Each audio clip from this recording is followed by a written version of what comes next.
Dito naman kami pumunta sa nagbebenta ng mga laruan para maghanap ng mga bagay na may aura.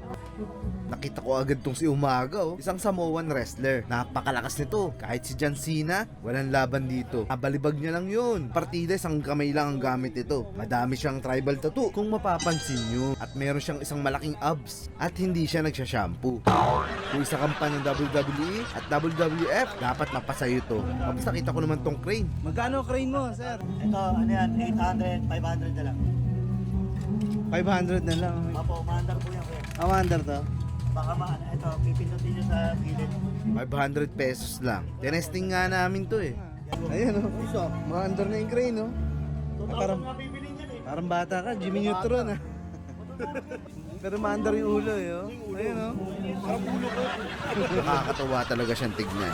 Akala ko magsasara na si kuya. Yung pala may pumakyaw ng tinda niya. Pit na kayo, sir? Hindi, pinakyaw po, pinakyaw. Ah, pinakyaw. Opo. Pinakyaw naman, sir. Ito, nanginayang pa siguro dito. Magkano yan, boss? Kung nakita mo, 800. Kung nakita mo lang may-ari niya, boss, may kotse yun. Boss yung Naruto. Pinakyaw ni sir o. Sabi pa nga ni kuyang pumakyaw sa akin, nangongolekta daw talaga siya ng mga Naruto action figure. Sa paniniwalang, isa siyang dating ninja ng Konoha.